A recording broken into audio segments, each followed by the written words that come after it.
Hi friends, ಸಿಂಪಲ್ಲಾಗಿ ಟೇಸ್ಟಿಯಾಗಿ ಮನೆಯಲ್ಲೇ ಚಾಕ್ಲೇಟ್ ಕುಕೀಸ್ಗಳನ್ನ ಯಾವ ರೀತಿ ಮಾಡೋದು ಅಂಥೇಳಿ ಇವತ್ತು ನಾನು ನಿಮ್ಮ ಜೊತೆ ಶೇರ್ ಮಾಡ್ಕೊಳ್ತಾ ಇದ್ದೀನಿ. ಬೇಕ್ರಿಗಳಲ್ಲಿ ಯಾವ ರೀತಿ ಇರುತ್ತೆ ಅದಕ್ಕಿಂತನೂ ಸೂಪರಾಗಿ ನಾವು ಮನೆಯಲ್ಲೇ ಈ ಚಾಕ್ಲೇಟ್ ಕುಕೀಸ್ಗಳನ್ನ ಮಾಡ್ಕೊಳ್ಬೋದು. ಬನ್ನಿ ಹಾಗಿದ್ರೆ ಯಾವ ರೀತಿ ಮಾಡೋದು ಅಂಥೇಳಿ ನೋಡೋಣ. ಮೊದಲಿಗೆ ಇಲ್ಲಿ ನಾನು ಒಂದು ಅರ್ಧ ಕಪ್ ಆಗೋಷ್ಟು ತುಪ್ಪನ ತೊಗೊಂಡಿದ್ದೀನಿ. ನೀವು ತುಪ್ಪ ಇಲ್ಲ ಅಂದರೆ ಅರ್ಧ ಕಪ್ ಆಗೋಷ್ಟು ಡಾಲ್ಡಾನ ತೊಗೊಳ್ಬೋದು, ಇಲ್ಲಾಂದರೆ ಸ್ವಲ್ಪ ಡಾಲ್ಡ ಮತ್ತು ಸ್ವಲ್ಪ ತುಪ್ಪ ಕೂಡ ತೊಗೊಳ್ಬೋದು. ಇವಾಗ ಇದನ್ನು ಒಂದು 2 ನಿಮಿಷ ಈ ರೀತಿ ವಿಸ್ಕರಿಂದ ಮಿಕ್ಸ್ ಮಾಡ್ಕೊಳ್ಬೇಕಾಗತ್ತೆ. ಇವಾಗ ನೋಡಿ ಇದನ್ನು 2 ನಿಮಿಷ ಚೆನ್ನಾಗಿ ಮಿಕ್ಸ್ ಮಾಡಿಕೊಂಡು ಆಗಿದೆ. ಇವಾಗ ಇದಕ್ಕೆ ನಾನು 3/4 ಕಪ್ ಆಗುವಷ್ಟು ಸಕ್ಕರೆ ಪುಡಿನ ಸೇರಿಸ್ಕೊಳ್ತಾ ಇದ್ದೀನಿ. ನಿಮಗೆ ಸ್ವೀಟ್ಗೆ ಎಷ್ಟು ಬೇಕು ಅಂತ ಹೇಳಿ ನೋಡ್ಕೊಂಡು ಕೂಡ ಸೇರಿಸ್ಕೊಳ್ಬೋದು. 1-2 ಟೇಬಲ್ ಸ್ಪೂನು ಹೆಚ್ಚು ಕಡಿಮೆ ಮಾಡ್ಕೊಳ್ಬೋದು. ಹಾಗೆ ಇದಕ್ಕೆ ಒಂದು 5-6 ಹನಿ ಆಗುವಷ್ಟು ವೆನಿಲಾ ಎಸೆನ್ಸ್ನ ಹಾಕ್ಕೊಳ್ತಾ ಇದ್ದೀನಿ. ಇದು ಆಪ್ಷನಲ್, ಬೇಕಿದ್ದರೆ ಹಾಕ್ಕೊಳ್ಬೋದು, ಬೇಡ ಅಂದರೆ ಸ್ಕಿಪ್ ಮಾಡ್ಕೊಳ್ಬೋದು. ಇವಾಗ ಇದನ್ನು ಕೂಡ ಅಷ್ಟೇ ಒಂದು 2-3 ನಿಮಿಷ ಚೆನ್ನಾಗಿ ಮಿಕ್ಸ್ ಮಾಡ್ಕೊಳ್ಬೇಕು. ಇವಾಗ ನೋಡಿ ಇದನ್ನು ಕೂಡ ಚೆನ್ನಾಗಿ ಮಿಕ್ಸ್ ಮಾಡಿ ಆಗಿದೆ. ಇವಾಗ ಇದಕ್ಕೆ ನಾನು 2 ಕಪ್ ಆಗುವಷ್ಟು ಮೈದಾನ ಹಾಕ್ಕೊಳ್ತಾ ಇದ್ದೀನಿ. ಮೈದಾ ಹಾಕೋಕ್ಕಿಂತ ಮುಂಚೆ ಚೆನ್ನಾಗಿ ಜರಡಿ ಹಿಡ್ಕೊಂಡು ತೊಗೊಳ್ಬೇಕಾಗತ್ತೆ. 2 ಕಪ್ ಆಗುವಷ್ಟು ಮೈದಾ ಹಾಕಿದ್ದೀನಿ. ಹಾಗೆ ಅರ್ಧ ಕಪ್ ಆಗುವಷ್ಟು ತುಪ್ಪ ಹಾಕಿದ್ದೀನಿ. ಹಾಗೆ 3/4 ಕಪ್ ಆಗುವಷ್ಟು ಸಕ್ಕರೆ ಪುಡಿನ ಹಾಕ್ಕೊಂಡಿದ್ದೀನಿ. ಇವಾಗ ಇದಕ್ಕೆ ನಾನು 1/4 ಕಪ್ ಆಗುವಷ್ಟು ಕೋಕೋ ಪೌಡ್ರನ್ನ ಸೇರಿಸ್ಕೊಳ್ತಾ ಇದ್ದೀನಿ. ಅರ್ಧ ಟೀ ಸ್ಪೂನ್ ಆಗುವಷ್ಟು ಬೇಕಿಂಗ್ ಪೌಡ್ರ್ ಹಾಕ್ಕೊಳ್ತಾ ಇದ್ದೀನಿ. ಬೇಕಿಂಗ್ ಪೌಡ್ರ್ ಇಲ್ಲ ಅಂದರೆ ನೀವು ಬೇಕಿಂಗ್ ಸೋಡಾನ ಹಾಕ್ಕೊಳ್ಳಿ, ಅರ್ಧ ಟೀ ಸ್ಪೂನ್ ಆಗುವಷ್ಟು. ಇದು ಕುಕ್ಕೀಸ್ ಆಗಿರೋದ್ರಿಂದ ಸ್ವೀಟ್ ಇದೆ ಸ್ವಲ್ಪಾಗಿ, ಅದಕ್ಕೆ ನಾನು ಒಂದು 2 ಚಿಟಿಕೆ ಆಗುವಷ್ಟು ಉಪ್ಪನ್ನ ಸೇರಿಸ್ಕೊಳ್ತಾ ಇದ್ದೀನಿ. ಸ್ವೀಟು ಚೆನ್ನಾಗಿ ಬ್ಯಾಲೆನ್ಸ್ ಆಗುತ್ತೆ ಅಂಥೇಳಿ. ಇವಾಗ ಇದಕ್ಕೆ ಸಣ್ಣದಾಗಿ ಕಟ್ ಮಾಡಿ ಇಟ್ಟಿರುವಂಥ ಗೋಡಂಬಿನ ಹಾಕ್ಕೊಳ್ತಾ ಇದ್ದೀನಿ. 1/4 ಕಪ್ ಆಗುವಷ್ಟು. ನೀವು ಗೋಡಂಬಿ ಇಲ್ಲಾಂದರೆ ಬಾದಾಮಿ ಕೂಡ ಹಾಕ್ಕೊಳ್ಬೋದು, ಇಲ್ಲಾಂದರೆ ಸ್ವಲ್ಪ ಬಾದಾಮಿ ಸ್ವಲ್ಪ ಗೋಡಂಬಿ ಕೂಡ ಸೇರಿಸ್ಕೊಳ್ಬೋದು. ಎರಡೂ ಬೇಡ ಅನ್ನೋರು ಹಾಗೆ ಪ್ಲೇನ್ ಕುಕೀಸ್ನ ಮಾಡ್ಕೊಳ್ಬೋದು. ಇವಾಗ ಇದನ್ನು ಚೆನ್ನಾಗಿ ಎಲ್ಲನೂ ಮಿಕ್ಸ್ ಮಾಡ್ಕೊಳ್ಬೇಕಾಗತ್ತೆ. ಇದನ್ನು ಜಾಸ್ತಿ ಪ್ರೆಷರ್ ಕೊಟ್ಟು ಮಿಕ್ಸ್ ಮಾಡ್ಕೊಳ್ಬೇಡಿ. ತುಂಬಾ ಲೈಟಾಗಿ ನಾವು ಜಾಮೂನ್ಗೆಲ್ಲ ಯಾವ ರೀತಿ ಹಿಟ್ಟನ್ನ ಕಲಿಸ್ಕೊಳ್ತೀವೋ ಅದೇ ರೀತಿ ಕುಕೀಸ್ ಕೂಡ ಮಾಡಬೇಕಾದ್ರೆ ಈ ರೀತಿಯಾಗಿ ಲೈಟಾಗಿ ಹಿಟ್ಟನ್ನ ಮಿಕ್ಸ್ ಮಾಡ್ಕೊಳ್ಬೇಕಾಗುತ್ತೆ. ಇವಾಗ ನಾನು ಇದಕ್ಕೆ ಸ್ವಲ್ಪ ಹಾಲನ್ನ ಹಾಕಿ ಕಲಿಸ್ಕೊಳ್ತಾ ಇದ್ದೀನಿ. ಜಾಸ್ತಿ ಹಾಲು ಕೂಡ ಹಾಕಬೇಡಿ.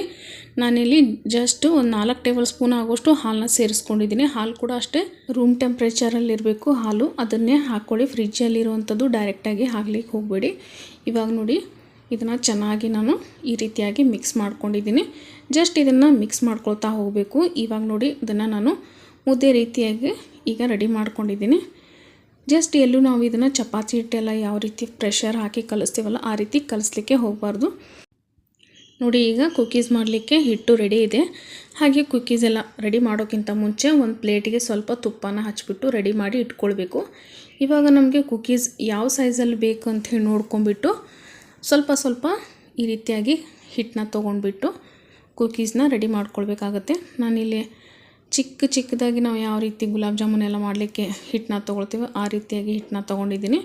ಈ ರೀತಿಯಾಗಿ ರೌಂಡ್ ಶೇಪ್ನ ಮಾಡ್ಕೊಂಬಿಟ್ಟು ಲೈಟಾಗಿ ಫ್ಲ್ಯಾಟ್ ಮಾಡ್ಕೊಳ್ಳಿ. ತುಂಬಾ ಜಾಸ್ತಿ ಫ್ಲ್ಯಾಟ್ ಮಾಡಬೇಡಿ, ಯಾಕಂದರೆ ನಾವು ಇದನ್ನು ಜಸ್ಟ್ ಕುಕ್ ಮಾಡಿದಾಗ ಕೂಡ ಇದು ಜಾಸ್ತಿ ಇನ್ನೂ ಸ್ವಲ್ಪ ಅಗಲ ಆಗುತ್ತೆ. ಸೊ ಈ ರೀತಿಯಾಗಿ ಸ್ವಲ್ಪ ಲೈಟಾಗಿ ಪೇಡೆ ಎಲ್ಲ ಯಾವ ರೀತಿ ಇರುತ್ತೋ ಆ ರೀತಿಯಾಗಿ ಲೈಟಾಗಿ ಸ್ವಲ್ಪ ಪ್ರೆಷರ್ ಕೊಟ್ಟರೆ ಸಾಕು.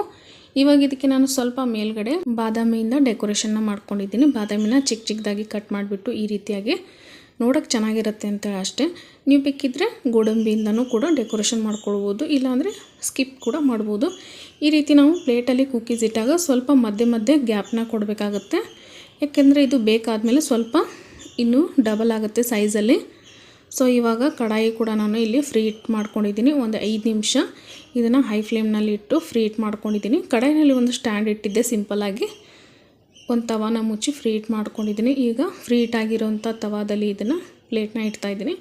ಇವಾಗ ಇದನ್ನು ಮುಚ್ಚಳ ಮುಚ್ಚಿಬಿಟ್ಟು ಒಂದು 25-30 ನಿಮಿಷ ಬೇಯಿಸ್ಕೊಳ್ಬೇಕಾಗತ್ತೆ ಲೋ ಫ್ಲೇಮ್ನಲ್ಲಿ. ಇಲ್ಲಿ ಟೋಟಲಾಗಿ ಒಂದು 18 ಕುಕೀಸ್ ರೆಡಿಯಾಗಿದೆ. ಇವಾಗ ನೋಡಿ ಒಂದು 30 ನಿಮಿಷ ಆದಮೇಲೆ ನಾನು ಇದನ್ನು ಓಪನ್ ಮಾಡ್ತಾಯಿದ್ದೀನಿ. ನೋಡ್ತಾ ಇರ್ಬೋದು ಕುಕೀಸ್ ಎಲ್ಲನೂ ಚೆನ್ನಾಗಿ ಬೆಂದಿದೆ, ಹಾಗೆ ಸೈಜಲ್ಲಿ ಕೂಡ ಡಬಲ್ ಆಗಿದೆ. ಇವಾಗ ಗ್ಯಾಸ್ ಫ್ಲೇಮ್ನ ಆಫ್ ಮಾಡಿ ಪ್ಲೇಟ್ನ ಕೆಳಗಡೆ ಇಳಿಸಿ ಇದನ್ನು ಪೂರ್ತಿಯಾಗಿ ತಣ್ಣಗಾಗಲಿಕ್ಕೆ ಬಿಡಬೇಕಾಗತ್ತೆ. ಒಂದು 3-4 ತಾಸಷ್ಟು ಟೈಮ್ ತೊಗೊಳುತ್ತೆ. ಪೂರ್ತಿ ಎಲ್ಲ ಒಳಗಡೆನೂ ತಣ್ಣಗಾಗಬೇಕು, ಆವಾಗಲೇ ಕುಕೀಸು ಕ್ರಂಚಿಯಾಗಿ ಟೇಸ್ಟಿಯಾಗಿ ಬರುತ್ತೆ. ಪ್ಲೀಸ್ ಫ್ರೆಂಡ್ಸ್, ಯಾರೆಲ್ಲ ಹೊಸದಾಗಿ ವಿಡಿಯೋನ ನೋಡ್ತಾ ಇದ್ದೀರಾ ದಯವಿಟ್ಟು ಚಾನಲ್ನ ಸಬ್ಸ್ಕ್ರೈಬ್ ಮಾಡ್ಕೊಂಡು ನೋಡಿ. ವಿಡಿಯೋ ಇಷ್ಟ ಆದರೆ ಲೈಕ್ ಕೊಟ್ಟು ಸಪೋರ್ಟ್ ಮಾಡಿ ಅಂತ ಕೇಳ್ತೀನಿ.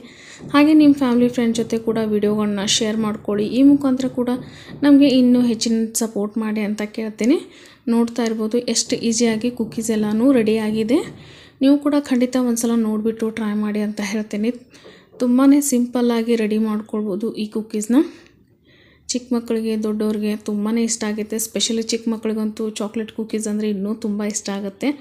ನಿಮಗೂ ಕೂಡ ಈ ವಿಡಿಯೋ ಇಷ್ಟ ಆಗಿದೆ ಅಂತ ತಿಳ್ಕೊತೀನಿ. ವಿಡಿಯೋ ಇಷ್ಟ ಆಗಿದ್ರೆ ಲೈಕ್ ಕೊಟ್ಟು ಸಪೋರ್ಟ್ ಮಾಡಿ. ನಾನು ಮತ್ತೆ ಸಿಗ್ತೀನಿ ನೆಕ್ಸ್ಟ್ ವಿಡಿಯೋನಲ್ಲಿ. ಅಲ್ಲಿವರೆಗೂ ಎಲ್ಲರಿಗೂ thank you so much for watching.